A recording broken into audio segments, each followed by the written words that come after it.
Bonsoir, guten Abend. Herzlich willkommen zur letzten Sitzung unserer Ringvorlesung Frankreich vor den Weihnachtsferien, die heute aus besonderem Anlass hier im Festsaal stattfinden darf.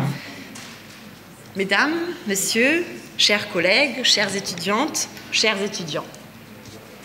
C'est avec grand plaisir que j'ai l'honneur d'ouvrir cette séance de notre cycle de conférences sur la bande dessinée francophone contemporaine ce soir.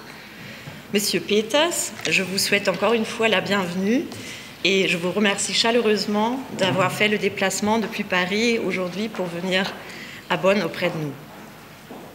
Quand on a commencé à planifier le programme de ce cours magistral, il y a quelques mois, avec mes partenaires Mathieu Osman de l'Institut français et mon collègue Paul Gaïa, professeur de littérature française au département de lettres, nous venions d'apprendre que vous avez été nommé titulaire de la chaire de création artistique au Collège de France. Et l'Université de Bonn entretient un partenariat privilégié avec le Collège de France.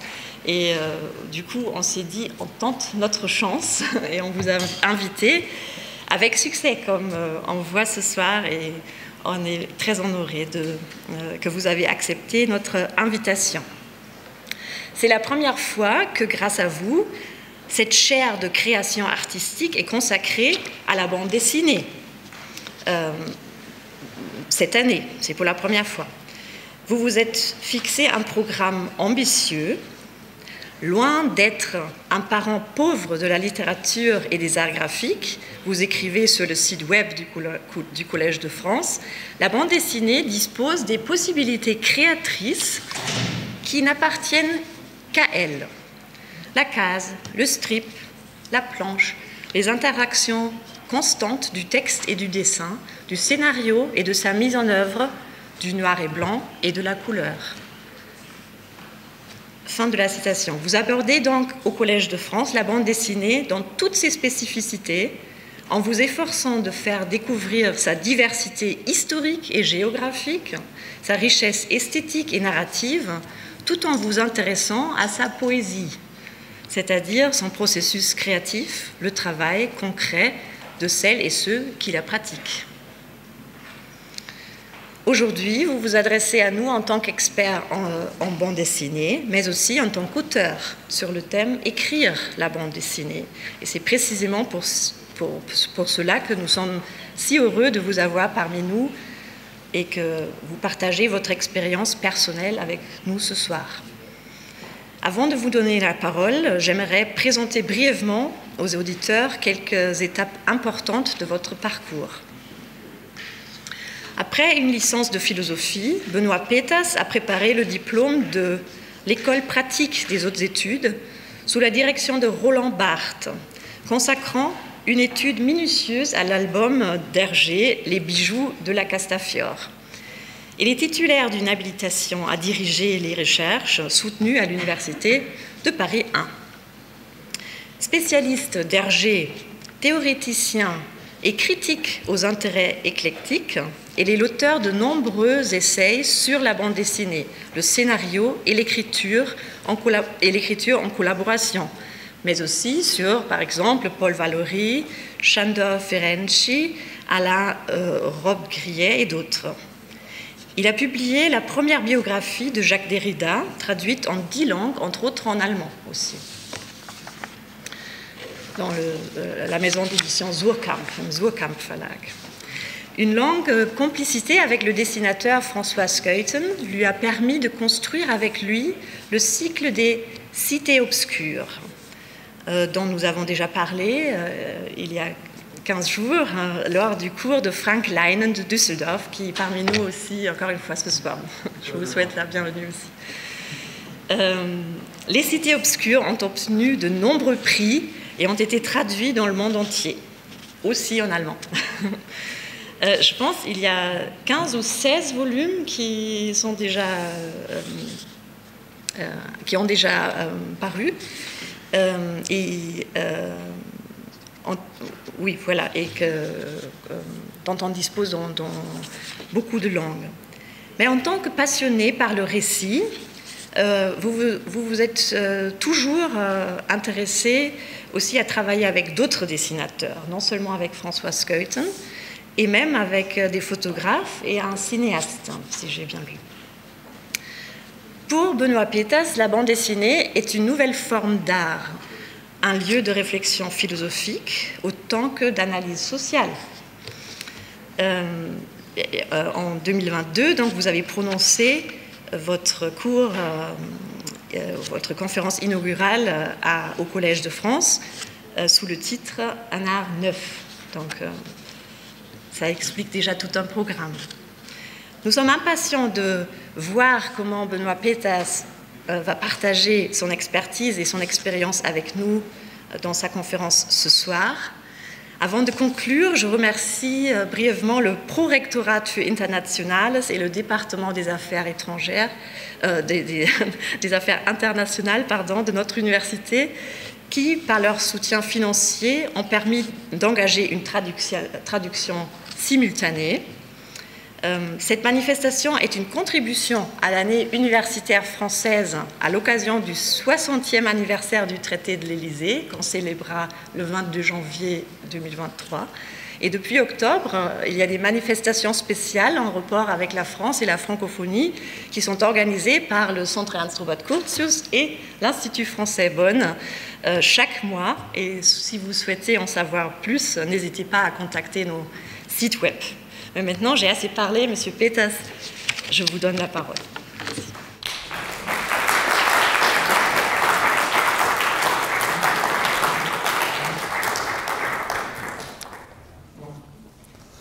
Vielen Dank. Guten Abend, meine Damen und Herren.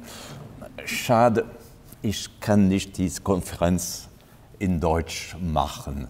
Quand j'étais jeune, j'ai séjourné souvent à Cologne, à Düsseldorf, et je parlais assez bien l'allemand. Hélas, il s'est un peu éloigné de moi. Je l'entends encore, mais je ne pourrai plus le parler décemment. Écrire la bande dessinée sera donc mon sujet ce soir. Je l'aborderai évidemment de deux points de vue, un peu en historien et spécialiste de la bande dessinée, m'étant intéressé à la diversité des approches de l'écriture de la bande dessinée, et aussi en tant que praticien, puisque finalement j'ai découvert la bande dessinée aussi à travers l'exercice de cet art dont je sais qu'il n'a pas exactement la même place aujourd'hui dans le monde germanique que dans le monde francophone, mais je crois que de plus en plus de ponts se créent, et donc je suis heureux que vous y contribuiez cette année avec ce cycle. Écrire la bande dessinée, vous allez le voir, peut correspondre à trois données spécifiques. Écrire la bande dessinée, c'est d'abord, bien sûr, composer une histoire, organiser l'histoire la plus intéressante possible, une dramaturgie. Écrire la bande dessinée, c'est aussi écrire les textes des dialogues ou de commentaires qui peuvent se trouver à l'intérieur de cette bande dessinée. Et c'est un aspect extrêmement important, et il y a d'excellents écrivains à l'intérieur de l'histoire de la bande dessinée. Mais écrire la bande dessinée, et j'insisterai encore plus sur ce troisième point, c'est concevoir spécifiquement ce que ce médium permet et ce qu'il permet moins. C'est réfléchir lorsqu'on écrit, qu'on soit à la fois écrivain et dessinateur, ou qu'il y ait deux personnes différentes pour assumer ces deux rôles, c'est réfléchir à la manière d'utiliser au mieux ce langage, cet art que nous appelons en France de plus en plus souvent le 9e art, cet art que j'ai qualifié d'art neuf. Je partirai de cette image, de cette première page du grand dessinateur Jacques Tardy dans un album paru dans les années 70 qui s'intitule « Adèle et la bête ». Tardy situe son histoire à Paris, début du siècle, dans le Muséum d'histoire naturelle. Et la manière dont il entame cette histoire me semble particulièrement révélatrice de ce que quelqu'un qui est à la fois dessinateur et scénariste, quelqu'un qui conçoit son histoire comme un tout, au lieu d'illustrer une sorte de roman préalable, comment ce quelqu'un fait naître un récit. Dans les grandes salles silencieuses du Muséum d'histoire naturelle, en pleine nuit, lorsque le musée est endormi, un œuf de ptérodactyle se craquelle. Émerge, on ne sait trop pourquoi, nous sommes bien avant les films de Spielberg, les romans de Michael Crichton, émerge, venu d'un si lointain passé, cet oiseau qui brise sa coquille, prend son envol, brise la verrière du musée et part dans la nuit, créant un certain nombre de remous qui mettront en émoi la population, l'État, les forces de police. Ce début de récit, par-delà son dynamisme, est pensé sur un modèle directement graphique. Et dans cet œuf immobile qui se craquelle, dans cette vie qui se réveille, je vois comme une métaphore de la bande dessinée. Faire naître quelque chose à partir d'un dessin qui n'est pas immobile, qui n'est pas unique comme une gravure ou un tableau, montrer une image qui s'anime, qui prend vie et qui déclenche un récit. Et je pense qu'en se promenant dans ce muséum d'histoire naturelle, cette idée a dû venir à Jacques Tardy, alors tout jeune homme, comme d'abord une envie graphique, comme l'envie de dessiner ce lieu, comme l'envie de faire vivre un dessin, et à partir de l'énergie de ce dessin, de faire peu à peu naître ce long feuilleton qui sera Les aventures d'Adèle Blanc-Sec, aventures qui ont occupé 10 volumes et qui viennent de trouver leur conclusion.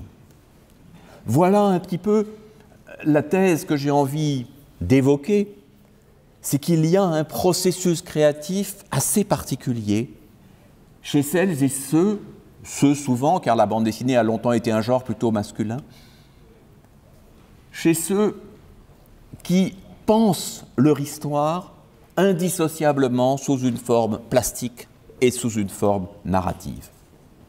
Voici l'album de Tardy. Faisons maintenant un petit flashback, un bond en arrière, et repartons d'un jeune homme que l'on connaît plutôt dans son visage plus âgé. Il s'agit ici de Hergé, en 1937, à un tournant de son œuvre. Hergé a 30 ans, il a commencé les aventures de Tintin il y a plusieurs années, et au début, ces aventures de Tintin étaient un pur feuilleton. Hergé ne se souciait pas de construire un scénario complet, il se lançait à l'aventure, publiant 2 pages par semaine, qui étaient une succession de scénettes, de gags ou de petites aventures. Et l'album qui paraissait après, les premiers albums, Tintin au pays des Soviets, Tintin au Congo, Tintin en Amérique, n'était que le rassemblement de cet ensemble de petits moments. Il se trouve que peu avant la photo que je vous ai montrée, Hergé a fait une rencontre très importante, celle d'un jeune étudiant chinois, Chang Chongzhen, qui l'a incité à se montrer plus exigeant, qui l'a incité à bâtir plus l'histoire qu'il allait consacrer à la Chine, le Lotus bleu, Der blaue Lotus, je crois. Et puis Hergé a voulu se lancer dans un récit d'aventure plus ambitieux, plus complexe. C'est ici l'oreille cassée. Et il s'est un peu embrouillé. Il a eu un peu de mal, même si ce récit est très beau, cet album est remarquable, il a eu un peu de mal à gérer l'ensemble des digressions, à répondre à l'ensemble des mystères qu'il avait posés. Et donc Hergé, en 1937, ouvre des petits carnets que j'ai eu la chance de pouvoir consulter et qui contiennent des projets et projets de scénarios rapidement esquissés. Oh, ça ne ressemble pas à un scénario qu'on remettrait à un éditeur. C'est des notes pour lui-même. Et un autre de ces carnets s'intitule « Éléments Tintin ». Éléments Tintin, c'est-à-dire un peu comme cet œuf de ptérodactyle, des petits générateurs, des petites idées graphiques et narratives à la fois, qui peuvent lui servir soit à organiser un récit, soit à construire une séquence ou un gag qu'il sera bon d'utiliser à tel ou tel moment. Alors parfois, les pages contiennent essentiellement des notations écrites, et les grands traits rouges qu'il y a dessus ne signifient pas que l'idée est mauvaise, mais au contraire qu'elle a été utilisée. Et de temps en temps, Hergé marque en rouge « fait ». Donc on voit que ce carnet qui l'accompagne, où il note des idées quand elles lui viennent, comme un écrivain peut le faire, comme un cinéaste pourrait le faire, ces carnets lui servent de boîte à idées et il y revient de temps en temps. Vous voyez ici, sur la droite, en bas, une indication en rouge. C'est certainement en se relisant qu'il a noté ce mot, un peu étrange, sigillographe, spécialiste des sceaux, qui lui servira dans un album ultérieur. Et souvent dans ces carnets, le dessin apparaît. Le dessin apparaît parce qu'il est plus facile quelquefois d'exprimer une idée sous une forme directement graphique. Le projet de couverture, le projet d'une scène. Ici, Tintin qui voit un train qui s'en va, qui l'abandonne. Là, l'organisation d'une bande de trafiquants avec un centre où on dépose des choses. C'est une idée qui servira dans l'album L'île Noire avec des faux monnayeurs. Mais beaucoup de notations restent écrites, très brèves, très simples, comme des petites idées qui pourraient servir. Et puis parfois, peut-être ne le voyez-vous pas tout à fait bien sur l'écran, et ce sont des notes au crayon, et les années sont passées, les décennies sont passées, mais on voit déjà des petites séquences qui sont presque des séquences de bande dessinée, une succession d'images qui, au lieu d'être notées sous forme écrite, est venue à Hergé sous une forme déjà proche de l'ébauche d'une page. Et donc, Hergé, dans une de ses premières interviews, explique sa méthode. Je prends habituellement un thème général, un canevas sur lequel je brode une histoire. Je jette les idées à la suite, comme elles me viennent. J'accumule les trouvailles, les gags, au fur et à mesure qu'ils me viennent à l'esprit. Tout cela est naturellement pensé directement en dessin, noté directement en dessin, et remanié très souvent jusqu'au résultat qui me semble le meilleur. Donc une idée très importante qui est, je n'ai pas un scénario écrit complet qui ressemblerait à une nouvelle ou à un roman miniature. Je pense, même quand je note en fait sous forme écrite, je pense déjà au dessin que cela peut devenir, puisque dans le cerveau d'Hergé, comme de beaucoup d'auteurs que j'appelle complets, c'est-à-dire scénaristes et dessinateurs à la fois, les deux éléments peuvent fonctionner simultanément. Et il ajoute, l'histoire n'est qu'un fil d'Ariane à partir duquel je brode des gags qui naissent des accidents du crayon. Alors c'est une phrase formidable, on pourrait rester pendant 1 heure sur cette phrase parce qu'elle nous raconte quelque chose, les accidents du crayon. C'est-à-dire le plaisir de dessiner, pas que le crayon se soit cassé, pas que la mine se soit rompue, mais qu'en dessinant, la main part vers un autre morceau d'idée et nous emmène vers quelque chose que peut-être une réflexion purement langagière n'aurait pas amené. Et donc quelque chose qui trouvera ensuite à s'exprimer parfaitement sous forme de bande dessinée. Eh bien, de ces accidents du crayon au sens large, une des pages nous donne un exemple magnifique que je vais détailler un petit peu. Hergé note en haut « Tintin et os, musée d'histoire naturelle ». En réalité, c'est une sorte de petit lapsus puisque c'est Milou et les os. Milou, le fidèle compagnon de Tintin, nous le savons, comme beaucoup de chiens, particulièrement comme un chien de bande dessinée, Milou est obsédé par les os. Mais Hergé ne veut pas utiliser ce gag, cette idée, de manière répétitive et mécanique. Il cherche des situations nouvelles où la passion de Milou pour les os pourrait nous entraîner dans des directions fortes et intéressantes. Et donc là, dans cette histoire, le sceptre d'Ottokar qui l'emmène dans un pays imaginaire, Milou va entrer dans le musée d'histoire naturelle, nous le voyons, et s'emparer d'un os quelque peu démesuré pour lui. Mais ce qui est intéressant, c'est de voir que juste après avoir esquissé cette petite scène, que je vais vous montrer dans sa version réalisée, juste après avoir esquissé cette scène, il écrit « Où y a-t-il encore des os ? Musée, homme de Néandertal, morgue. » C'est un peu difficile la morgue pour Tintin, pour l'univers Tintin. Hôpital, squelette, une cabine de haute tension, danger de mort. Nous sommes passés là de l'os réel, de l'os matériel, à l'os figuré. On pourrait dire là Il commence à faire du métatexte ou de la méta-bande dessinée ou du méta-os en tout cas. Un drapeau de pirate. Milou s'empare du drapeau. C'est vraiment un chien sémiologue, là. C'est un chien extraordinaire qui se satisfait d'avoir non pas l'os réel qu'il peut croquer ou sucer, mais cet os métaphorique qui représente une victoire pour un chien de papier, évidemment. Sur la droite, une petite scène que je ne comprends pas, que je n'identifie pas, puis une idée de poubelle, fouiller dans les poubelles, trouver un os dans les poubelles, nous verrons l'avenir qu'elle aura, et enfin, cette idée magnifique, notée en rouge, donc au moment de la relecture, au moment d'un retour sur rayon X. Rayon X. Là, nous sommes vraiment déjà dans une métaphore extrêmement sophistiquée. On est passé dans le 3e degré, ce n'est même plus une représentation directe, mais presque une représentation de représentation, un filigrane. Alors voilà les idées dont il tire parti, donc la scène, évidemment, avec ce malheureux gardien de musée absolument atterré d'avoir perdu un os du diplodocus. On se demande quand même comment Milou a pu le porter, lui qui n'est qu'un petit chien. Voilà, tu sais Tintin, ils ont des os magnifiques dans ce pays. On pourrait en rester là. Mais Hergé ne se contente pas d'un gag qui ne soit qu'un gag. Il faut un gag qui entre dans le récit, un gag qui génère de la narration. Et donc, on peut créer un petit incident, mais cet incident est très important parce qu'il se produit juste avant l'arrivée de Tintin au palais royal de Sildavie, alors que la Sildavie est menacée d'un coup d'État et que le roi de Sildavie, Muscar XII, pour celles et ceux qui ont lu l'histoire, devrait abdiquer si il n'était pas en mesure, le jour de la fête nationale, de présenter son sceptre. C'est son sceptre qui est l'emblème de son pouvoir. Mais que va-t-il se passer dans la suite de l'histoire? Eh bien, il va se passer une sorte d'équivalence graphique, et en tout cas par la taille, par la forme, entre le sceptre et un os.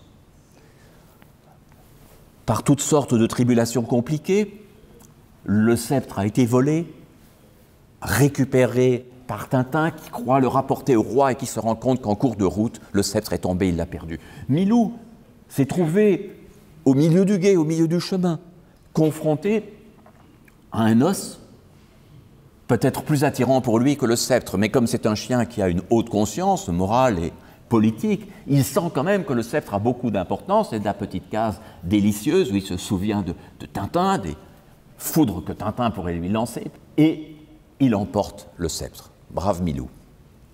Et donc, c'est Milou, à ce moment-là, qui va apporter la solution de l'histoire et sauver le trône de Sildavie.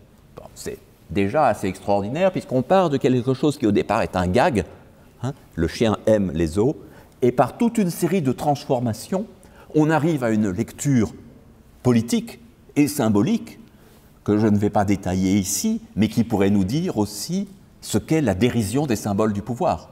Finalement, le sceptre pour le roi et pour le peuple sildave est l'équivalent de l'os pour Milou, un objet symbolique qui peut servir ou ne pas servir, mais le sceptre ne se croque pas, ne se mange pas. Donc vous voyez déjà que les accidents du crayon nous ont emmenés dans un territoire étonnant.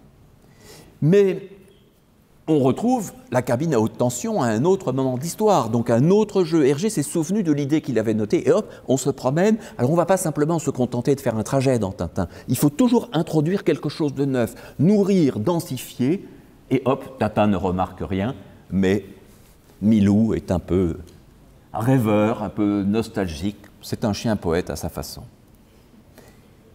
Mais des années plus tard, et dans un autre album, Hergé se souvient de ce qu'il a noté et esquissé sur sa page, et se souvient de cette idée des poubelles.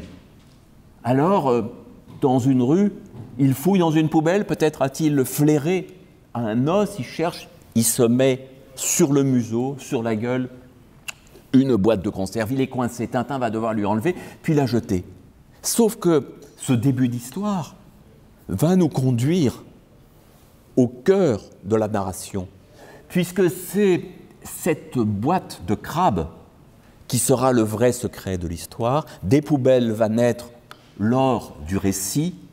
Tintin est mis sur la piste d'un ensemble de trafiquants et va découvrir à nouveau, via ce petit gag minime, cette petite idée qui lui était venue des poubelles, va découvrir une conspiration et va rencontrer le capitaine Haddock, dont on sait l'importance qu'il prendra dans la série. Et ce qui est extraordinaire, c'est de se dire que n'importe quel narrateur, n'importe quel romancier qui démarrerait une histoire chercherait un début un peu puissant. Mais Hergé, non, part d'une situation extrêmement anodine, extrêmement simple.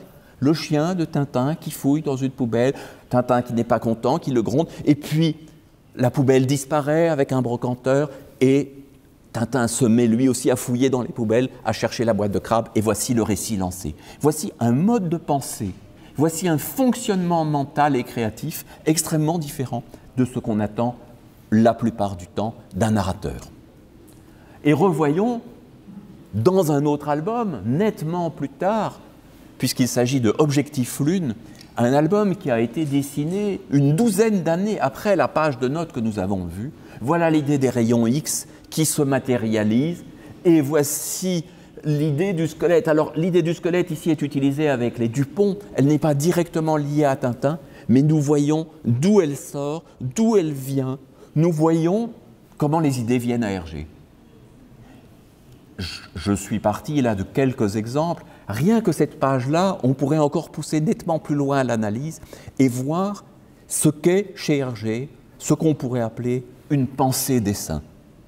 Et dans l'histoire de la peinture, dans l'histoire des beaux-arts, nous voyons plusieurs peintres et dessinateurs qui ont intitulé une esquisse rapide « Première pensée pour », et ça peut être « Première pensée pour tel ou tel tableau ». C'est une formule assez courante. Et bien voilà, ici, les premières pensées d'Hergé. Jusqu'à la fin de sa carrière, jusqu'à la fin de son œuvre, et dans l'album inachevé Tintin et l'Alphard, nous allons retrouver ce processus. C'est-à-dire que dans les notes qu'il a prises pour cet album qui sera interrompu par la maladie et par la mort, nous voyons, alors, à plusieurs degrés, d'abord une pensée qui se fait indissociablement à partir du verbal et du visuel. On voit des mots, des recherches de noms, notamment toute une série de mots qui se terminent par « art », et le titre « Alphard » va sortir, mais nous voyons aussi des esquisses, des recherches autour d'un art qui va être un art de la lettre, puisque le personnage principal de cette histoire crée une nouvelle forme d'art qui n'est ni le pop art, ni, comme il l'imagine à un moment, le tart art, lancer une tarte sur un tableau, chose que certains feront après, mais bien l'alf art, transformer des lettres en sculpture, en œuvre. Et puis, de ces esquisses, de ces brouillons, de ces rudiments, Hergé passe tout de suite à une forme de petit découpage, en cases, avec des visages à peine esquissés, des situations rudimentaires, mais déjà des textes qui pourraient entrer dans des bulles. Et insensiblement, on passe à des esquisses plus élaborées, on passe à des situations d'action, sans s'être jamais soumis au moule d'un scénario écrit préalable qu'on aurait voulu achever avant de se mettre à dessiner. Et il est d'ailleurs très amusant, ou par certains côtés très désolant, de voir que Hergé s'est lancé assez vite à corps perdu dans l'histoire, sans avoir sa fin, sans savoir exactement où il allait, mais en faisant confiance à l'énergie graphique impulsée dans les premières pages. Voici la dernière page qui nous a été laissée, le moment où Hergé, peut-être trop malade, a abandonné son histoire, et il est extrêmement émouvant de voir qu'Hergé a tracé les 4 bandes caractéristiques de son art, a entamé les premières cases. Tintin est soumis à une menace plus épouvantable que jamais. Les mauvais qui se sont emparés de lui sont bien décidés à le faire disparaître, et dans la première case de la 2e ligne, nous lisons « Allons debout, l'heure a sonné de vous transformer en César », une compression à la manière du sculpteur César, alors célèbre. Donc voilà, on ne sait pas où on va, mais on est déjà dans la forme de la bande dessinée. Et tout de suite, Hergé entame les premiers crayonnés, donc un dessin beaucoup plus élaboré, qui précède la mise à l'encre, et où des idées viennent encore, et parfois dans la marge, et les choses se transforment, mais le processus qui le conduit vers la bande dessinée définitive n'a jamais été un processus purement littéraire. Vous voyez ici que ces marges continuent à bouillonner, il cherche des noms de personnages, il cherche des noms de situations, il invente encore des situations que je n'ai pas le temps de détailler ici, d'autant qu'il faudrait agrandir beaucoup chacune de ces pages. Mais nous sommes là, véritablement, dans un mécanisme de création qu'aucun scénariste professionnel n'aurait pu imaginer. Nous sommes là, vraiment, à l'intérieur de la tête de quelqu'un qui pense bande dessinée, crée bande dessinée, écrit bande dessinée. D'autres auteurs, et bien sûr ici je ne vous présente pas un abrégé d'histoire de la bande dessinée ni une anthologie de ses plus grands auteurs, mais quelques points de repère, d'autres auteurs qui, comme Hergé, tout en travaillant dans un style et un univers totalement différents, comme Hergé, pensent dessin et réfléchissent à partir d'une sorte de germination qui est inséparablement linguistique et visuelle. C'est ici le cas de l'album Le Voyage d'Edmond Baudouin, un livre qui a d'abord été conçu pour le Japon et qui peut-être, parce qu'il était destiné à apparaître d'abord en japonais, accordait aux éléments visuels une très grande place. L'homme que nous voyons entouré de ses filles est sur le point de partir en voyage, mais manifestement il est ailleurs. Il dérape, il dit de ne pas s'inquiéter. Mais nous sentons, en voyant son visage qui se déforme et se transforme, que ses pensées l'emmènent dans une autre direction. Et lorsqu'il sort dans les rues, nous avons véritablement l'impression d'être à l'intérieur de son crâne et en même temps à l'intérieur de celui du dessinateur, du créateur, qui nous fait vivre cette aventure où, au lieu d'exprimer ses pensées dans des bulles, de les exprimer par des mots et des phrases, c'est le réel qui entre. Nous sommes là à cerveau ouvert. Et donc parfois la parole s'y mêle avec ce décalage remarquable et passionnant entre ce qui est dit, ce qui est entendu et ce qui est rêvé, ce qui est pensé. Combien de fois ne pensons-nous pas à autre chose? Peut-être en cet instant, tandis que je vous parle, laissez-vous votre esprit vagabonder, partir avec ce personnage dans telle ou telle direction. C'est cela que fait vivre Baudouin, cette contradiction, mais il ne nous la fait pas vivre de manière purement littéraire, mais de manière littéraire et visuelle, indissociablement. Et il nous dit « Les traits noirs que dessine mon pinceau sur le papier blanc m'envoient des messages auxquels il faut que je réponde, des questions que je n'avais pas prévues, des réponses inattendues. » C'est extrêmement beau, c'est une autre esthétique. Il y a moins de travail préparatoire chez Baudouin, il se lance plus rapidement à l'aventure, c'est le pinceau qui l'entraîne, mais finalement, sa manière de créer n'est pas si éloignée. Et donc, nous sentons que ce récit peut se développer quelquefois en utilisant à peine le langage et pourtant nous transmettre des sensations et des émotions et des conceptions que nous ressentons très très bien. Un autre auteur, américain cette fois, un des maîtres du graphic novel américain, Craig Thompson. Quand nous plongeons, bon, je connais bien Craig Thompson, mais je ne sais plus comment j'ai eu accès à ces pages de carnet, mais quand nous voyons la naissance de Blankets, nous retrouvons, évidemment avec le style spécifique de ce jeune auteur, nous retrouvons une manière de concevoir une histoire, ici un récit autobiographique, nourri de souvenirs, de rêveries, de frustrations enfantines. On sent qu'il cherche à retrouver des moments perdus de son enfance avec son frère. Et ce n'est pas encore une bande dessinée, mais ce n'est pas un scénario au sens classique. On ne pourrait pas soumettre cela à un éditeur, moins encore à un producteur de cinéma. On sent que c'est véritablement pour lui-même qu'il travaille et que les idées naissent parfois sous forme verbale, parfois sous forme graphique, mais toujours en pensant à ce qui va devenir le graphic novel, la bande dessinée. Et donc parfois des cases seront déjà approchées, on est au bord de l'esquisse, et peu à peu, on passe de cette réflexion à un mécanisme de pages préparatoires, puis qui seront ancrées et deviendront les pages définitives. Mais il n'y a pas eu le souci, chez Craig Thompson ou chez Baudouin, de traduire en langage bande dessinée ce qui aurait été pensé au départ dans un autre langage. Il y a immédiatement un processus transformateur qui fait que nous glissons de la petite annotation à l'esquisse, de l'esquisse au crayonné, du crayonné à l'ancrage et de l'ancrage au livre. Tout se compose dans une forme qui est profondément, fondamentalement et essentiellement de la bande dessinée. On pourrait dire qu'il n'y a pas eu de rupture, il n'y a pas de solution de continuité. C'est un long processus où le plaisir de dessiner doit rester le premier moteur. Et donc, moi qui suis scénariste, c'est une partie de mes activités, je n'imaginerais pas de proposer à un dessinateur une page comme celle-là. Il faut être déjà à l'intérieur du dessin, de l'envie de dessiner, du plaisir de glisser de quelque chose de décoratif à quelque chose de représentatif pour fonctionner de cette façon. Et donc, de ces mécanismes-là, il m'arrive souvent, et d'autres scénaristes aussi, d'avoir la nostalgie, de cette évidence, lorsqu'on a les différents talents, de se dire ce que j'imagine peut s'écrire, peut se dessiner, sans qu'il y ait une frontière nette entre les deux, sans qu'on se dise ceci c'est une idée visuelle, ceci c'est une idée narrative.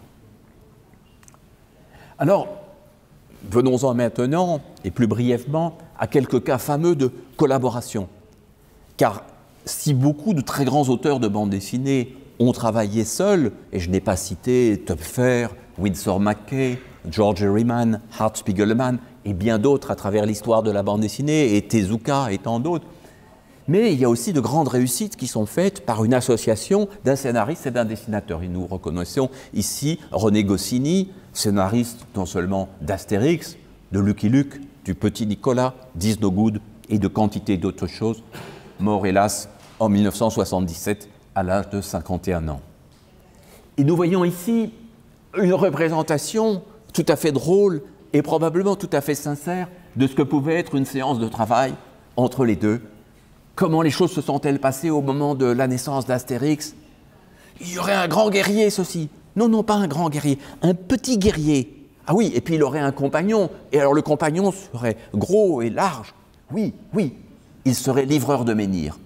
Et voilà la façon dont, probablement, cette imagination se met en route et obtient un résultat qui, s'il n'a pas la même évidence ou la même spontanéité que chez Craig Thompson ou Baudouin ou Hergé, va tout de même donner naissance à quelque chose qui ne sera pas un texte plus des images, mais bel et bien un processus de bande dessinée.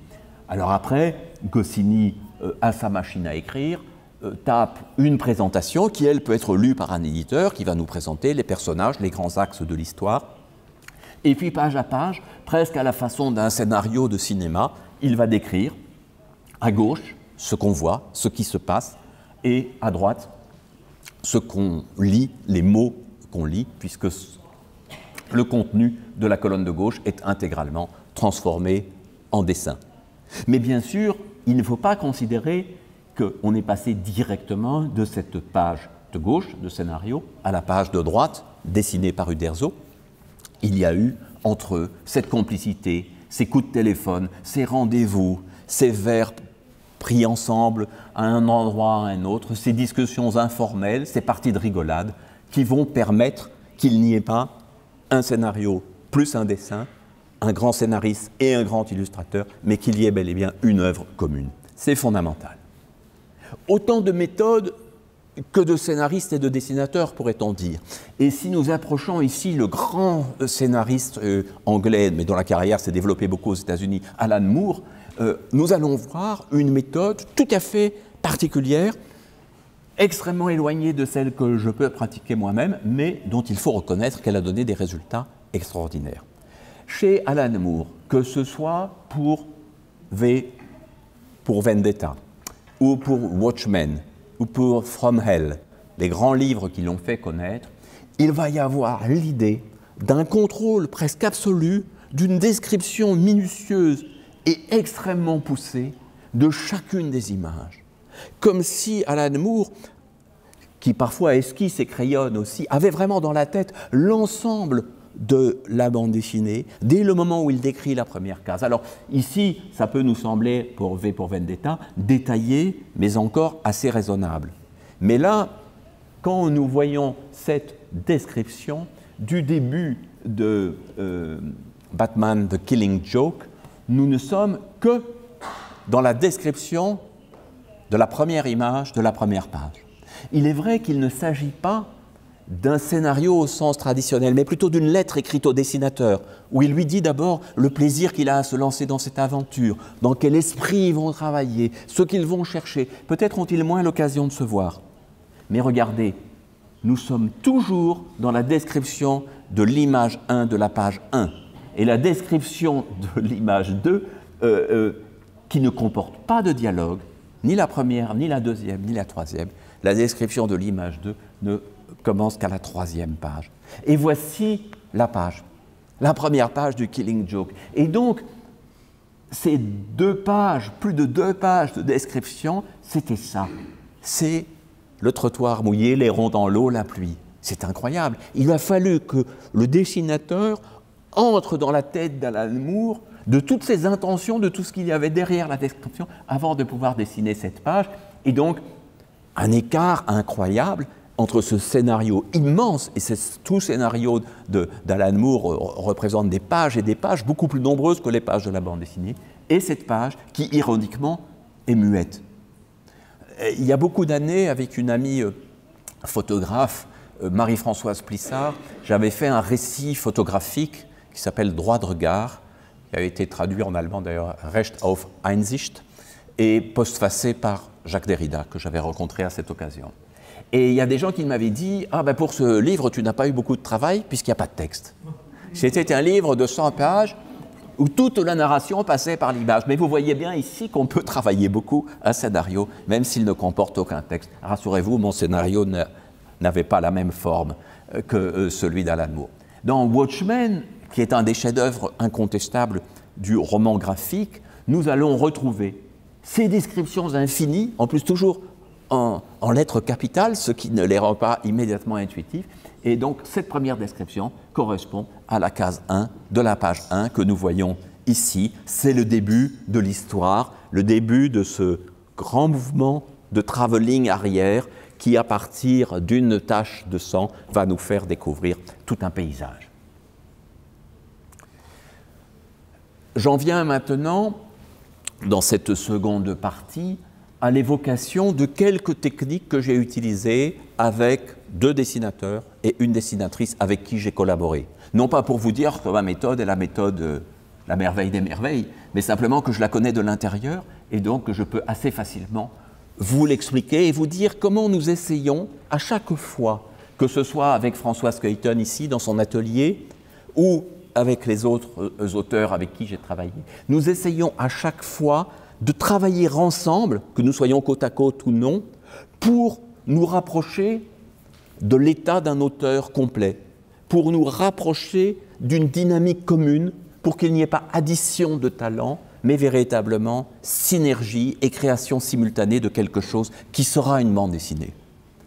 Ici, c'était pour l'album La Tour, après quelques débuts de discussion, 2 pages de notes encore enchevêtrées, des indications de chapitres, mais le processus est encore tout à fait ouvert.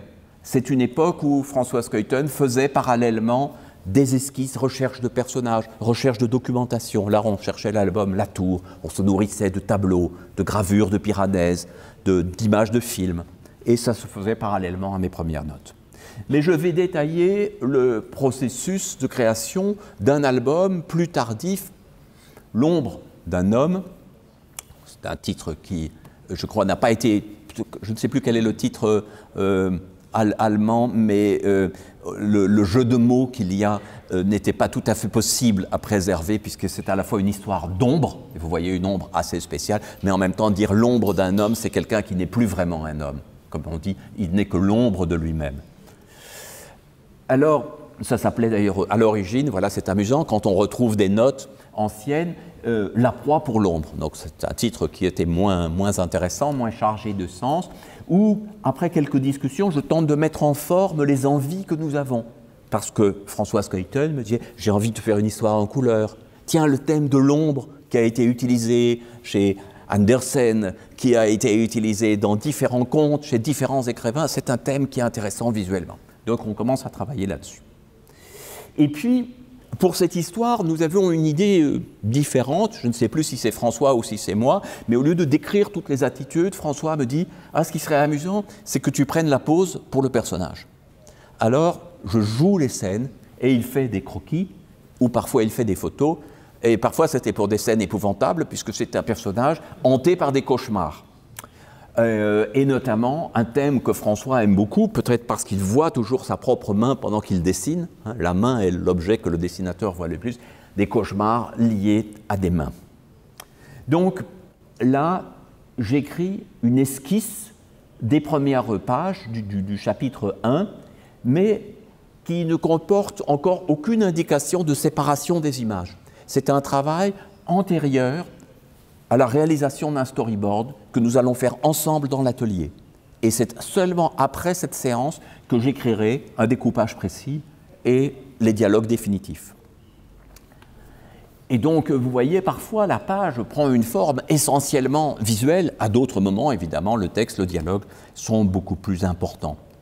Et là, bon, je ne sais pas s'il faut souhaiter qu'on me reconnaisse, mais en tout cas, je me souviens très bien d'avoir pris la pose pour ce cauchemar épouvantable, et donc il n'était pas nécessaire après, dans la description des pages, que j'explique très en détail, puisque je les avais mimés et qu'il m'avait donné des indications comment on donnerait à un acteur. Hergé, d'ailleurs, prenait très souvent la pose pour ses personnages, il jouait la scène et un de ses collaborateurs faisait un croquis. Nous voici donc, ça c'est une séquence qui avait été filmée par une équipe de télévision à l'époque, et donc on a une trace un peu plus poussée que des séances de travail, évidemment, nous ne nous photographions pas habituellement. Mais donc on voit dans l'atelier, nous travaillons côte à côte, moi complétant mes notes et François faisant des esquisses, cherchant ensemble une page, la mise en scène, car il n'y a pas seulement le contenu de l'histoire, le contenu de la séquence, mais la mise en scène presque théâtrale, la mise en page, c'est-à-dire l'organisation respective des cases dans la page, avec parfois plusieurs essais. On s'y reprend à plusieurs fois, car si le dessin de François Skeuten en phase définitive est un dessin lent, dans cette phase d'esquisse, il est extrêmement rapide, souvent avec un feutre pinceau ou un crayon qui permet de tracer une idée, puis de dire non, c'est pas la bonne idée, hop, on repart, on se relance tout de suite sur une autre piste. Voilà la manière dont la page s'esquisse, et donc là, c'est une base un peu plus grande, et à partir de ce moment-là, va se réaliser la page définitive qui introduira encore certains changements. Car parfois, au moment où il se met à la page, il voit que tel ou tel cadrage ou telle solution n'est pas la bonne, il manque une image, ou comme ici, la dernière case, vous le voyez, est devenue une case verticale, plus grande, plus favorable à la situation que celle qu'on avait d'abord imaginée. Pendant le travail préparatoire, non seulement j'avais posé, mais une amie avait aussi posé pour le personnage féminin, et donc j'ai retrouvé ça avec surprise en me disant ce sont déjà des dessins très élaborés. Ce sont des dessins qui évidemment nourrissent énormément la scène et évitent qu'on ait simplement le personnage est boudeur ou le personnage est fâché. On a quelque chose de beaucoup plus, comment dire, spécifique dans les attitudes que l'on recherche. Et puis voilà, à ce moment-là, la manière dont la page se présente en détachant assez clairement le dialogue des éléments descriptifs. Mais il est amusant de voir que tout en bas, je donne une note à François, qui est quelque chose dont nous n'avons pas parlé ensemble, et qui est une indication qui va le guider. Donc je dis ici, notre histoire se situe vers 756, temps des cités obscures, notre monde, soit 10 ans après l'album Brussels. Le docteur Vincent, qui est un personnage qu'on avait vu, a donc pris du ventre et sérieusement grisonné, etc. Mais sa vanité n'a fait que croître. Il y a dans son cabinet une affiche de son livre, quelques diplômes, peut-être une photo, etc.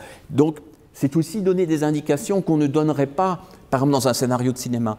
C'est se dire que le scénario de bande dessinée, par certains côtés, n'a qu'un seul lecteur. Et que ce lecteur, c'est celui qui va être le réalisateur. Au cinéma, vous le savez, il y a toujours dans un scénario ou en télévision beaucoup de gens qui donnent leur avis. Il y a les producteurs, il y a le décorateur, les costumiers, les acteurs, et le scénario doit être réalisé pour communiquer avec tout ce monde, et aussi pour rassembler l'argent, pour convaincre que ça va être une œuvre potentiellement à succès. En bande dessinée, nous n'avons pas ce problème-là. Une chose importante aussi, c'est que nous avons souhaité renouveler notre collaboration, et quelquefois, nous travaillons dans une forme qui n'est pas tout à fait celle de la bande dessinée. Et là, dans l'album L'Archiviste, Der Archivar, nous avons... Je suis parti d'un ensemble d'images que Françoise Cuyten avait réalisées dans des circonstances diverses, et ces images m'ont servi de point de départ pour construire une histoire à partir de laquelle Françoise Cuyten a dessiné les images des pages de gauche. Donc, d'une certaine façon, nous avions renversé le processus. C'était les images qui étaient le premier générateur. Voilà donc deux doubles pages de cette histoire. Quelques mots encore sur l'évolution de cette pratique. Et donc, voilà ici, pour une histoire plus récente, Revoir Paris, le storyboard réalisé côte à côte, ensemble. Bien sûr, c'est François qui dessine.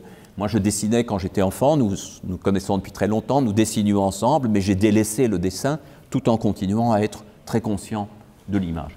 Et donc, à droite, le texte, et chaque fois, l'idée de véritablement penser ce que la bande dessinée peut nous donner, par exemple, à comment s'organiser quand le dialogue est un peu plus long, et donc comment faire vivre la case tout en laissant sa place aux bulles, puisque les bulles ne sont pas réalisées à part, elles ne sont pas séparées.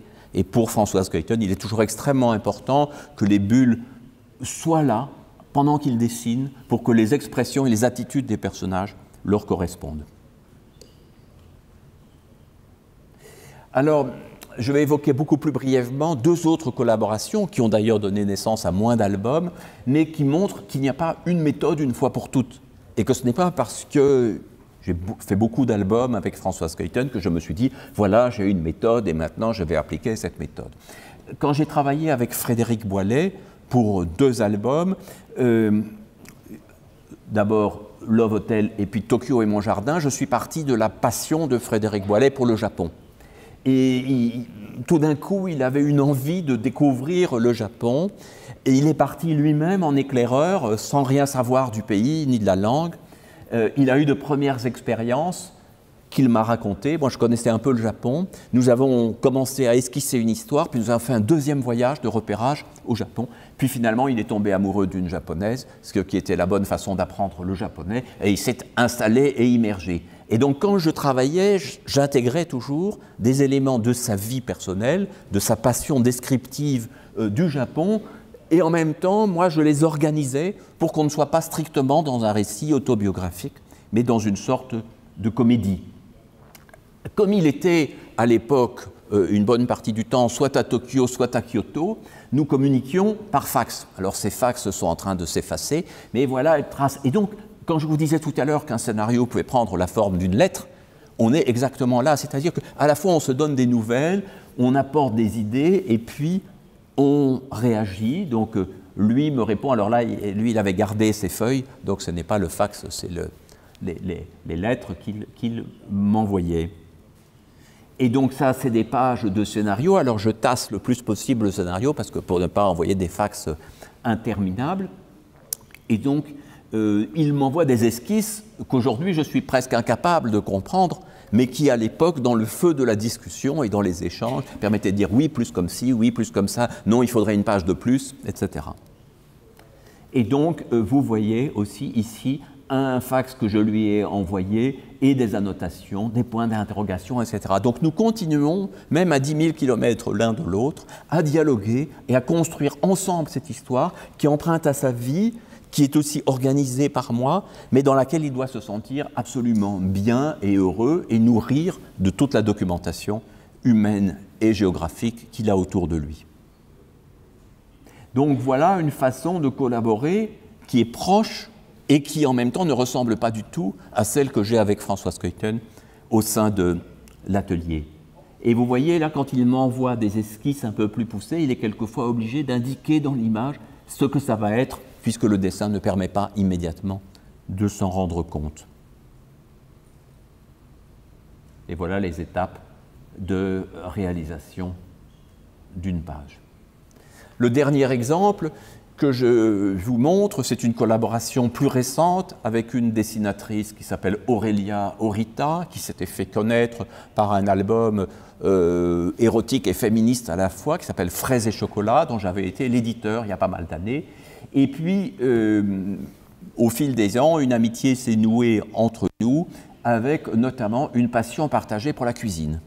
Et quand j'étais jeune homme, j'avais particulièrement un très vif intérêt pour la cuisine, elle aussi d'une autre façon, et donc un jour elle me dit « Ah, mais j'aimerais bien raconter tes aventures de jeune cuisinier ». Et nous avons donc fait un album qui s'appelle « Comme un chef », qui n'existe pas en allemand, en tout cas pour l'instant.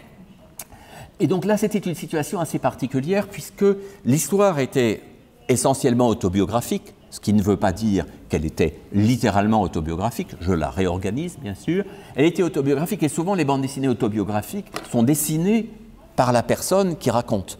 C'est-à-dire on raconte un épisode de sa propre vie en l'imaginant, en le dessinant. On peut penser par exemple à Persépolis de Marjane Satrapi.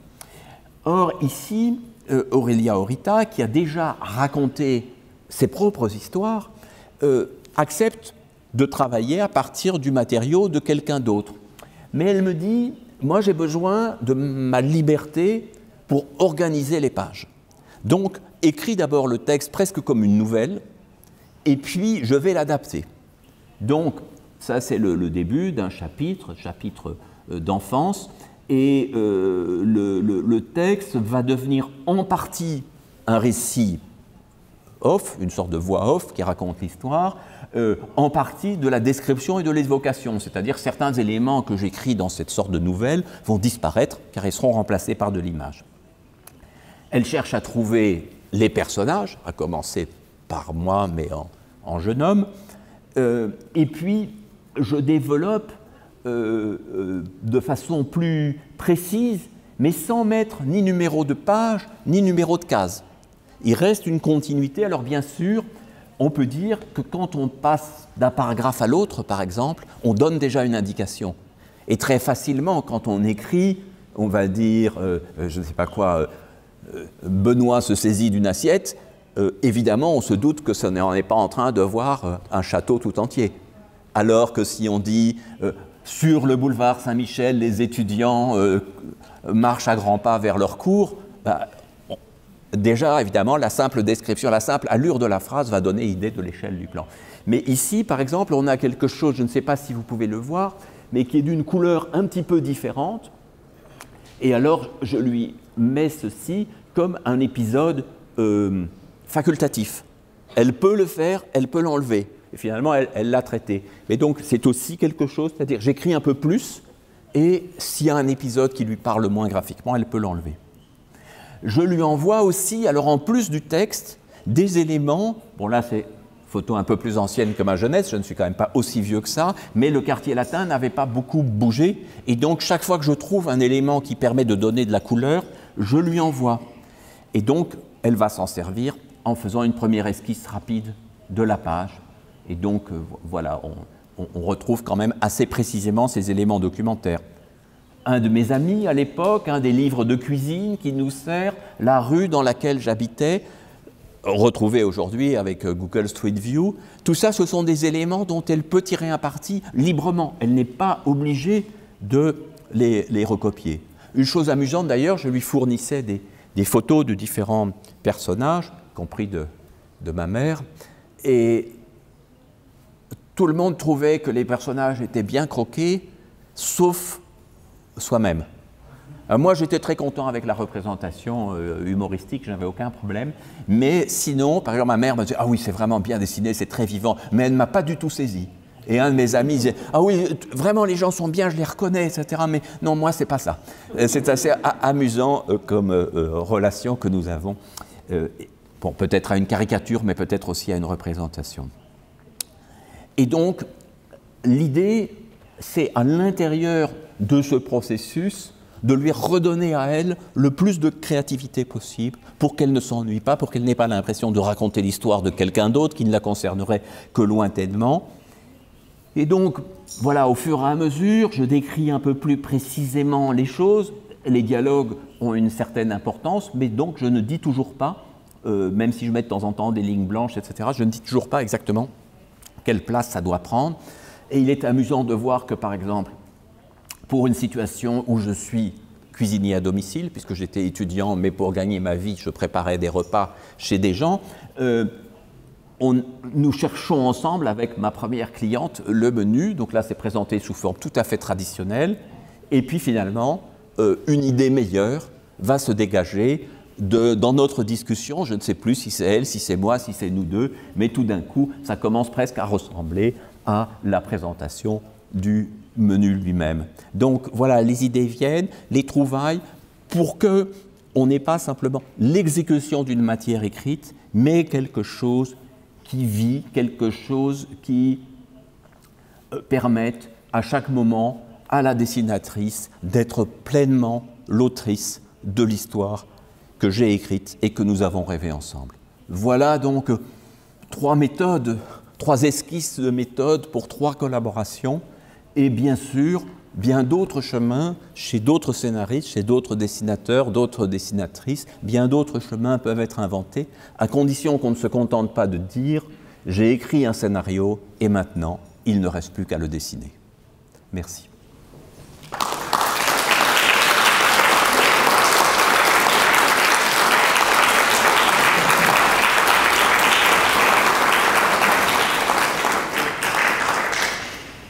C'est à nous de vous remercier pour cet exposé extrêmement riche et qui nous a fourni la perspective d'un côté d'un expert, mais de l'autre côté d'un initié. Et donc, je pense qu'il y aura beaucoup de questions. Je suis sûre que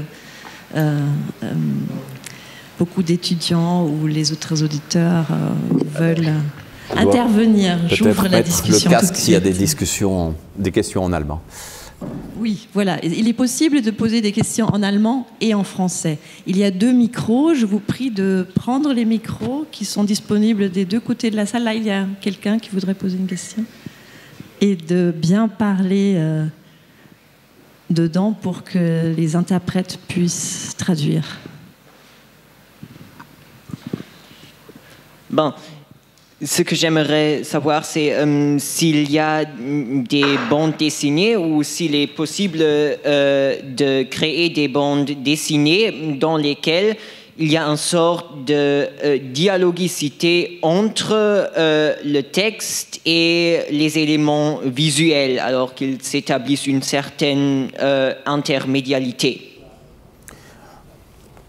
Naturellement, il y a toujours une interaction. Il peut arriver que le texte, dans certaines bandes dessinées, soit redondant et explique ce qui se passe. Mais c'est assez rare, somme toute. Et généralement, le dialogue va jouer un rôle de contrepoint ou parfois même un récit de commentaire n'est pas strictement illustré. Ce sont les mauvaises bandes dessinées qui finalement réduisent l'image à être l'illustration de ce qui est raconté dans le texte. Mais bien sûr, si l'écart est trop grand entre les deux, alors ça devient vraiment une œuvre expérimentale. Ça n'est plus une œuvre narrative. Donc c'est une négociation permanente entre le fait que le texte et l'image se complètent pour raconter et le fait qu'ils peuvent aussi s'éloigner l'un de l'autre pour raconter un peu différemment et apporter des nuances. Une bande dessinée peut nous faire rencontrer l'univers des sons, peut nous faire rencontrer l'univers des odeurs, peut nous faire rencontrer l'univers des souvenirs sans forcément les représenter. Voilà. Mais ça dépend un petit peu de la perspective. Aujourd'hui, je dirais qu'avec le graphic novel, le roman graphique, nous sommes dans une écriture peut-être plus littéraire et un peu plus complexe, surtout quand nous travaillons dans des récits longs, qu'à l'époque où le feuilleton et la parution hebdomadaire ou mensuelle dans les magazines étaient la règle. C'est un changement très important. Un travail comme celui de Craig Thompson, par exemple, avec la double page décorative que je vous ai montrée, imaginez ça dans une revue, on dirait « Ah oui, cette semaine, il n'y a vraiment pas eu... L'action n'a pas avancé. » Mais si nous lisons un chapitre entier à l'intérieur d'un long livre, nous acceptons ces moments plus poétiques. Voilà. Deuxième question de Frank Leinen. Merci bien. Alors... C'est pas encore Noël, mais c'était un très beau cadeau que vous nous avez apporté. En effet, c'était très impressionnant. Et j'ai appris pas mal de choses surtout sur votre travail avec Françoise Scuiten, et particulièrement sur L'ombre d'un homme. Je me suis demandé pourquoi est-ce que le personnage principal ressemble à la fin à Benoît Peeters. Et voilà la réponse. Mais il y a certainement aussi un autre aspect que j'aimerais bien découvrir avec votre aide, puisque le personnage devient un artiste à la fin. Et il y a certainement un métatexte au-dessus. Hein. Voilà. Deuxième question concerne justement votre façon d'imaginer les sujets que vous allez traiter dans de différents domaines. Vous êtes scénariste, bien sûr, vous êtes auteur, vous êtes réalisateur de films. Alors, est-ce que votre imagination, la vôtre, marche d'une autre, ou fonctionne d'une autre façon selon, disons, les médias que vous allez chercher?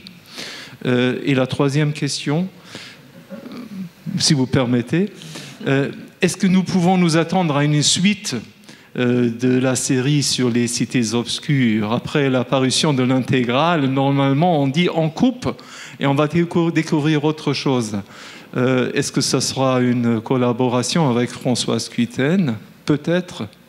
Alors, je réponds à la troisième question, c'est la plus facile. Oui, nous avons un album en projet, mais qui ne sera pas vraiment une bande dessinée, qui sera plutôt un livre dans la même famille que l'Archiviste, c'est-à-dire une narration intégrant du texte et des séquences d'images, et qui s'appellera Le Retour du Capitaine Nemo. Donc, qui sera en même temps un hommage à Jules Verne. Pour la première question, au départ, je me suis dit, j'ai mal choisi le personnage pour lequel je prends la pose parce qu'il est très antipathique.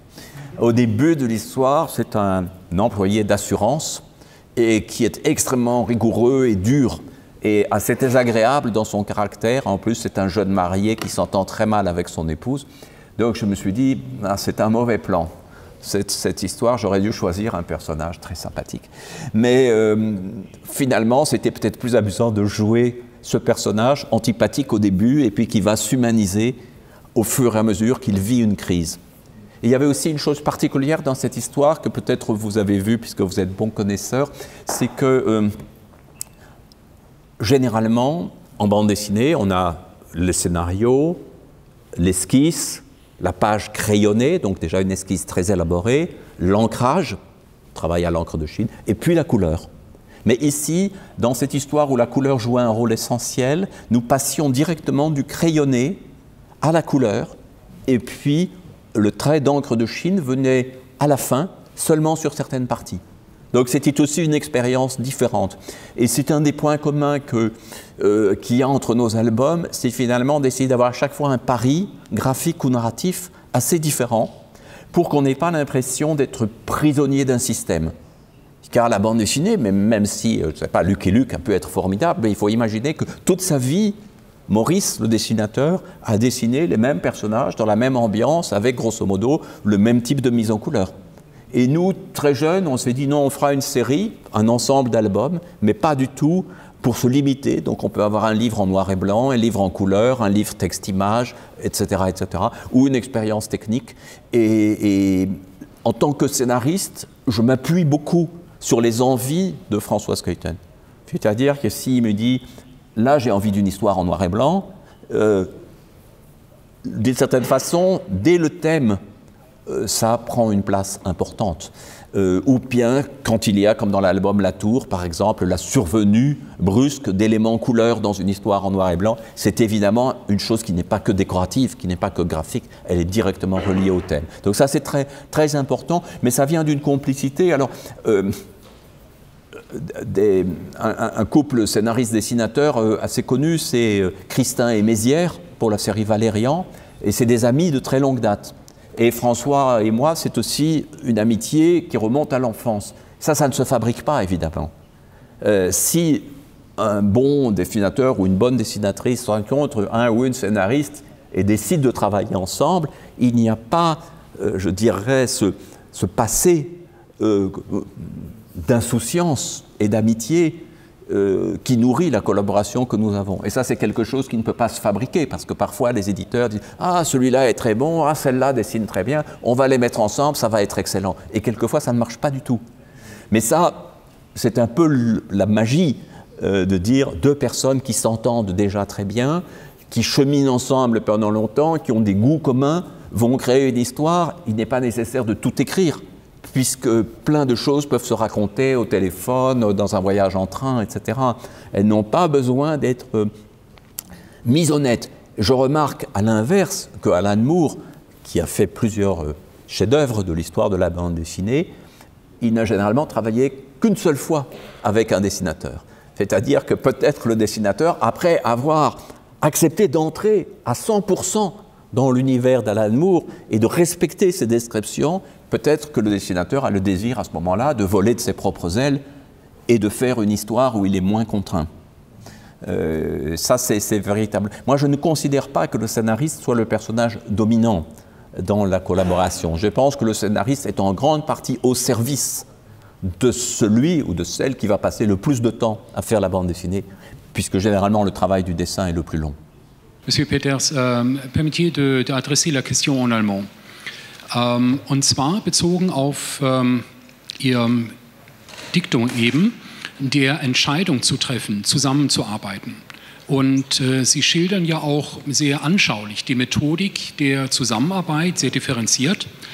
Meine Frage richtet sich an unseren Zeitgeist vielleicht etwas.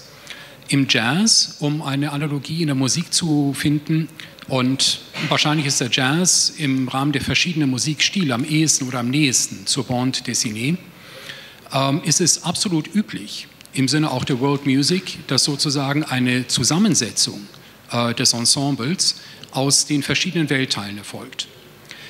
Die Bande dessinée dagegen sind fantastisch, aber sie sind immer eine Art Hortus conclusis, ein geschlossener Garten. Meine Frage an Sie, ganz im Sinne auch des Zeitgeistes der Globalisierung, sehen Sie, wenn Sie eine Entscheidung treffen, zusammenzuarbeiten, auch die Möglichkeit, zum Beispiel neben dem, in Anführungsstriche, westlichen Ländern, Europa, Amerika, zum Beispiel auch mit Künstlern aus Japan, aus Indien, aus Lateinamerika, aus Afrika zusammenzuarbeiten und ähnlich wie in einem Jazz-Ensemble hier eine eigene stylistische Charakteristik zu formulieren. Danke. Merci. Oui, c'est un problème intéressant et difficile. Je pense qu'il faut avoir un langage commun, d'une manière ou d'une autre. Le verbal est quand même important. J'ai été très ami avec le grand mangaka Jiro Taniguchi. Et nous avons fait ensemble un livre d'entretien, mais avec le truchement d'un interprète. Donc on a fait tout un livre d'entretien qui donne le sentiment que nous conversons librement, mais en réalité, il y avait une médiation. Et nous avons envisagé de faire une histoire ensemble. Mais alors Taniguchi me disait « Oui, alors tu vas m'envoyer les pages, et puis je vais les faire traduire, et puis je t'écrirai mes remarques. » Et nous avons senti qu'il y avait quelque chose qui était trop laborieux dans le processus, même si nous étions déjà liés d'une relation assez complice. Malgré tout, d'autant que le système de publication au Japon est assez différent, l'éditeur a un rôle plus interventionniste, etc. Et j'ai eu le sentiment que ça n'irait pas. Donc pour moi, la rencontre précède toujours la décision de collaborer. Si quelqu'un vient frapper à ma porte et dit « Ah bonjour Monsieur Peters, j'aime bien ce que vous faites, j'aimerais bien faire un livre avec vous », je pense que ça ne marchera pas. Mais par contre, si quelqu'un me dit « Tiens, j'ai fait cette bande dessinée, est-ce que vous accepteriez de la lire, de me faire des remarques dessus ?» et que petit à petit une entente s'établit, peut-être que ça viendra 1 an, 2 ans, 5 ans après. Ou peut-être que ce sera une forme de collaboration plus ponctuelle. Mais je ne crois pas, je n'ai pas de scénario dans mes tiroirs par exemple. Quand j'écris un livre pour moi, j'écris un livre, je réponds là un peu à de vos questions, quand j'écris un livre pour moi, je sais que je le fais seul. Quand je travaillais avec le cinéaste Raoul Ruiz, je savais que j'allais lui apporter des éléments qui deviendraient du Raoul Ruiz à l'arrivée et qui allaient être d'une certaine façon dévorés par son imagination. Donc ce sont des situations très différentes et je crois qu'il ne faut pas de malentendu. Quelquefois les romanciers ont beaucoup de mal à collaborer avec le dessinateur parce qu'ils ont l'impression que tous leurs mots devraient rester dans la bande dessinée. Mais évidemment, il faut laisser une place à l'image. Et si on veut tout dire par le langage, mieux vaut écrire le roman que de se dire c'est un scénario de bande dessinée. Le scénario de bande dessinée, le scénario de film aussi, va supposer de laisser une place à l'autre. Et cette place me semble essentielle. Et donc, moi j'ai un tempérament favorable pour la collaboration, mais d'autres n'ont pas ce tempérament. Si on dit « Ah, mais cette phrase-là, est-ce qu'on ne pourrait pas la changer un peu ?» Ils vont dire « Mais c'est ma phrase, das ist nicht möglich. » Non, das ist möglich. Voilà, on peut changer et aussi, même si le dessinateur est excellent, il faut aussi pouvoir lui faire une remarque et dire « Non, je crois que cette case, c'est pas tout à fait comme ça qu'il faut la voir, c'est trop direct, etc. » Voilà, il faut qu'on ait cette liberté et c'est assez curieux parce que c'est une question psychologique qui retrouve toutes les questions de collaboration. Il faut que ça marche. Et je dirais dans la relation de travail, mais dans la relation médicale, dans la relation avec un psychologue ou un psychanalyste, il faut que ça marche aussi. Et on ne va pas dire, par exemple, il y a un bon psychanalyste qui serait bon pour tout le monde. Quelqu'un peut se dire, non, je n'ai pas envie d'un vieux monsieur en face de moi. Voilà, donc je crois qu'il y a vraiment profondément ça, il n'y a pas que le talent des deux collaborateurs, il y a quelque chose qui peut naître ou quelque chose qui serait de l'ordre de l'artifice. Et l'artifice vient quelquefois du côté des éditeurs. Ça, c'est important. L'éditeur se dit, oui, on va faire un bon coup, on va mettre ensemble deux personnes à la mode ou deux personnes talentueuses, et quelquefois, ça ne donne rien du tout. Et même de la frustration. Ja, wir haben in letzter Zeit ja die Entwicklung von künstlichen Intelligenzen beobachtet, DALL-E 2 und so weiter. Und ich denke, in Zukunft wird man ja wahrscheinlich viel mehr einfach durch Text Bilder generieren können. Und wäre das für Sie eine Utopie oder eher eine Dystopie, mit einer künstlichen Intelligenz zu arbeiten, die volle Kontrolle über die Zeichnungen zu übernehmen?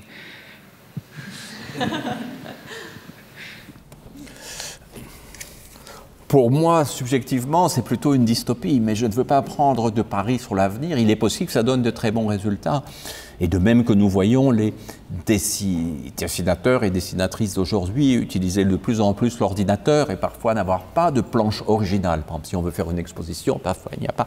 Et donc je ne dis pas que ce rapport à l'intelligence artificielle ne donnera pas quelque chose, mais ce n'est plus de mon âge, ou en tout cas, ça ne me fait pas vraiment envie. Voilà. Et si je me disais maintenant, je vais faire... comme j'ai fait la biographie de Jacques Derrida, alors je vais compulser toutes les archives, et puis on va tout entrer, et puis on va dire, allez, ordinateur, tu m'écris maintenant l'enfance de Jacques Derrida. Je garde un petit doute quand même, parce que la part de subjectivité que j'ai eue à chaque moment, en décrivant quelque chose qui semblerait plus objectif qu'une histoire, puisqu'on pourrait dire une biographie est comme un peu un livre d'histoire, donc on utilise une matière réelle, et des extraits de lettres, et de journaux intimes, et des témoignages. Et bien sûr, l'ordinateur pourrait recouper toutes les citations sur le même thème, par exemple, etc., toutes les fois où Jacques Derrida a parlé de l'Algérie. Mais je pense quand même que les préoccupations que j'ai, moi, en écrivant, qui sont par exemple des préoccupations de rythme, des préoccupations de suspense, des préoccupations de proximité ou de sympathie avec la personne, je pense qu'il faudra quand même un ordinateur assez bon pour faire mieux. J'ai une petite question peut-être là Oui. qui enchaîne, parce que vous avez parlé de votre biographie de Jacques Derrida.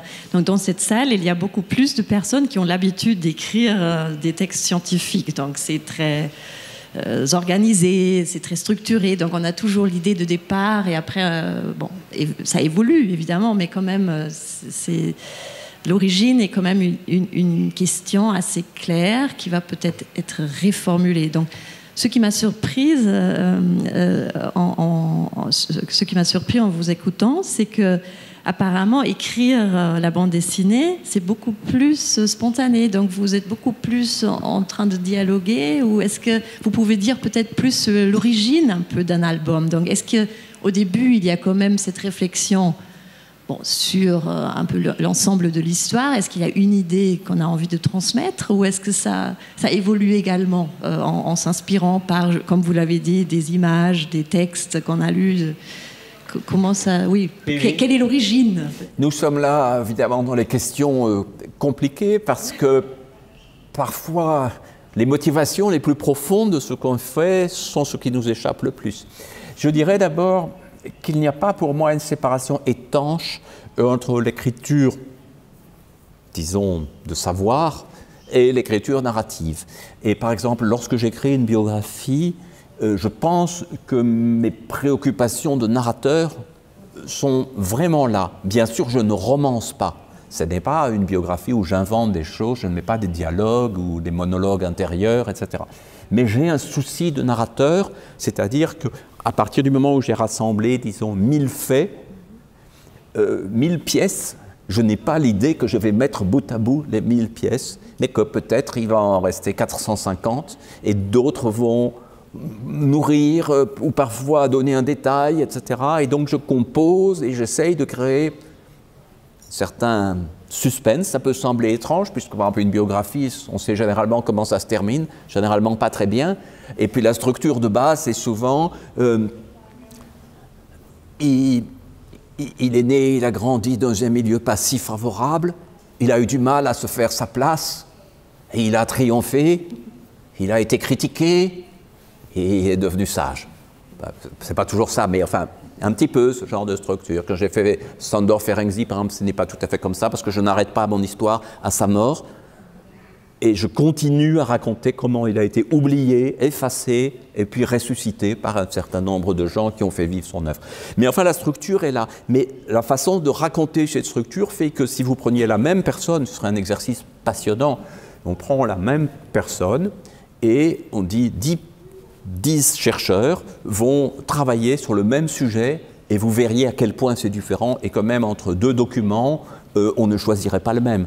On dirait ça c'est le document extraordinaire et l'autre dirait non, ça c'est pas tellement intéressant et celui-là, cette petite lettre-là, ça c'est vraiment intéressant. Bon, donc ça c'est une première chose, je ne sens pas chez moi depuis ma jeunesse une grande séparation entre l'écriture fictionnelle et l'écriture non fictionnelle. Pour le dire au plus. Alors d'où viennent les idées? Elles viennent avec le désir, elles viennent avec les rencontres, elles viennent avec les accidents, avec le Zeitgeist, comme disait monsieur, c'est-à-dire aussi une nécessité à un moment donné. Et c'est assez complexe. Par exemple, la tour, tout d'un coup, c'est un mot entre Françoise Cuyton et moi. Ah, la tour. Une tour, la tour de Babel, disons. Ok, un mythe. Un tableau de Bruegel. Tableau de Bruegel qui a l'air de contenir des centaines d'histoires en une image. Nous, on dit on va faire une autre chose, on va faire une histoire avec des centaines d'images. C'est-à-dire on va entrer par une des ouvertures de la tour et choisir quelqu'un et l'accompagner. Et ce quelqu'un ne verra pas la tour puisqu'il sera dedans. Donc c'est le point de vue exactement inverse à Bruegel. Bruegel, nous sommes à l'extérieur, nous voyons l'ensemble de la situation. Ici, nous avons quelqu'un qui est à l'intérieur et qui, exactement comme nous, n'a pas de représentation de son monde. Si je vous demande de vous représenter l'Allemagne ou moi la France, ce sont des abstractions où nous travaillons à partir des idées générales des autres, mais en fait, nous connaissons certains lieux, une proximité, un regard, il y a des lieux que nous n'avons fait que traverser, etc. Donc, voilà, vous voyez déjà la tour de Babel, un tableau, donc déjà quelque chose de visuel, le contraire d'un tableau, et puis les idées viennent. Et quand la collaboration fonctionne, il y a un ping-pong qui se met en place. Il dit, ah oui, et ceci, et cela, et alors il rencontrerait, etc. Et voilà, par exemple, l'idée des tableaux qu'il y a dans la tour. Donc, en fait, il y a un endroit dans cette tour où sont cachés, sont dissimulés des tableaux. Ben, c'est d'une certaine façon le retour de l'idée initiale qu'il y avait, puisque nous avons rêvé nous-mêmes sur un tableau de Bruegel. Mais c'est mis en abîme à l'intérieur. Et puis, tout d'un coup, enfin, nous avions au départ l'idée que tout était en noir et blanc, mais en voyant ces tableaux, les gens allaient parler des couleurs. Et puis, ça vient dans la conversation, on dit, mais non, on va faire le contraire. Les tableaux seront en couleur, ils seront donc mystérieux pour ces gens dont le cadre de référence, dont l'univers est noir et blanc, et ils n'auront pas de mots pour décrire les tableaux, puisqu'ils ne connaissent pas la couleur. Donc, ils verront juste la magie l'aura particulière. Vous voyez, et ça c'est une idée qui a pris une grande importance. Puis quand nous voyons cette première page où apparaissent les tableaux, on se dit, ah oui, mais c'est un effet tellement marquant, tellement fort pour le lecteur, après 40 pages noir et blanc, d'avoir ce surgissement de la couleur, que bien sûr la fin de l'histoire, elle va être reliée à ça. Et donc nous commençons à modifier la première idée que nous avions dans la fin, puisque le personnage va rejoindre cet autre monde, cet autre univers. Est-ce François, est-ce moi, nous deux, la dynamique, je ne sais pas, un peu Bruegel, un peu Piranèse, un peu Orson Welles, et tout ça fait quelque chose. Et alors un jour, 30 ans après, cet album est traduit en Chine, en chinois, et des jeunes lectrices et lecteurs en Chine sur, je ne sais plus comment s'appelle, leur réseau social principal, et lisent cet album comme un des meilleurs de l'année. Alors on se dit, comment est-ce possible que tant d'années après, pour une autre génération, avec une autre culture, qui n'a pas le mythe de Babel, qui n'a pas forcément la familiarité avec Bruegel et Piranèse, pourquoi ça a touché? Qu'est-ce qui s'est passé? Pourquoi cette fois-là ça a touché? Pourquoi d'autres fois ça ne touche pas? Voilà, ça c'est le côté un petit peu magique aussi. Ça, vous êtes traversé par des choses, vous voyez, qui ne sont pas tout à fait conscientes. Vous bricolez, page après page, laborieusement, et puis un jour, peut-être, cette récompense, c'est ça, c'est que cette histoire, probablement lue autrement, a quand même pu toucher. Et nous sommes tous, évidemment, en attente de ces petits miracles. Voilà. Et c'est un corps particulier quand vous le faites à deux, parce que sinon, on pourrait dire, un auteur a imposé sa vision, et cette vision est devenue une vision partagée. Mais à deux, il a déjà fallu que ça prenne entre nous et puis que ça devienne quelque chose. Voilà. Peut-être une toute dernière question avec une réponse rapide. Vous avez commencé à répondre à ma question. Je voulais vous demander si les lecteurs ont une place dans votre processus de création, justement parce que quand on lit une bande dessinée, il y a souvent plusieurs degrés de lecture, plusieurs niveaux de lecture, ou en tout cas, ça repose beaucoup sur l'imagination du lecteur.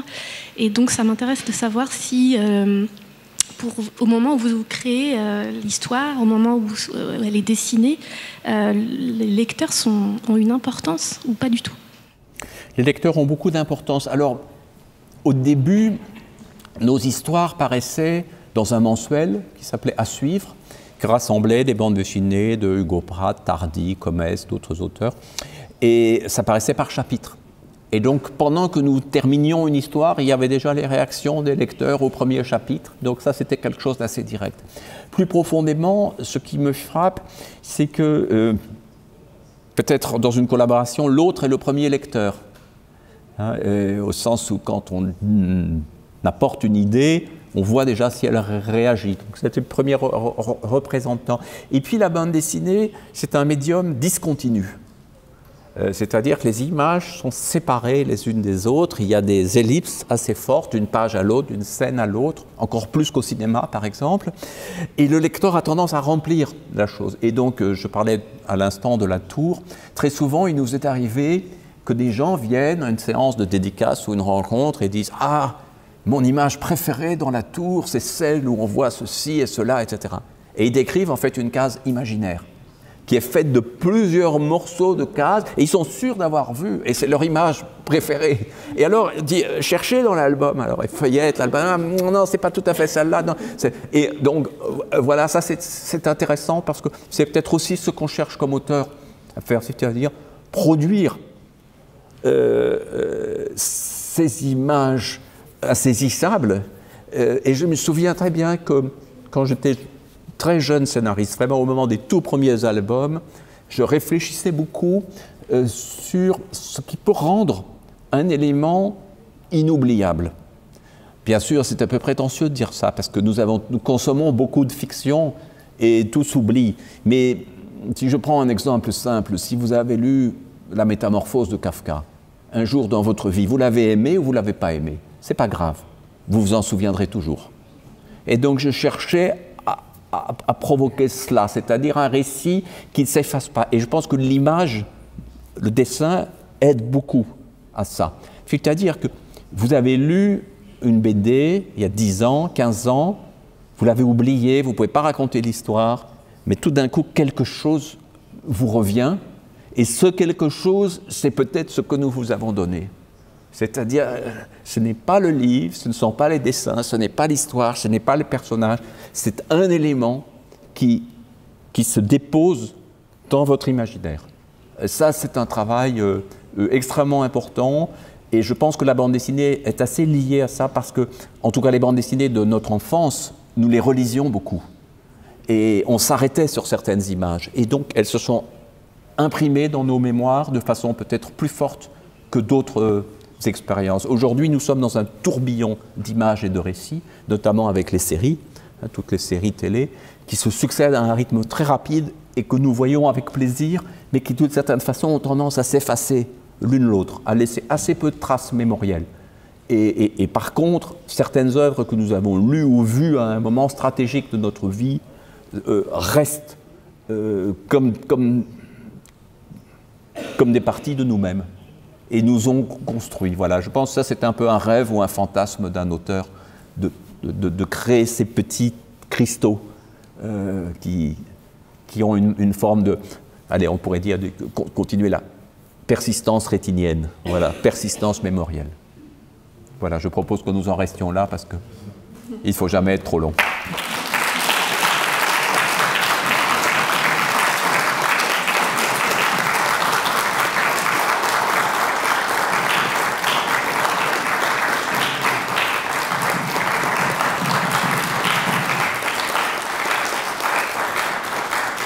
Merci beaucoup, merci de votre accueil et un merci tout particulier aux interprètes qui se sont donné du mal pour suivre les aventures.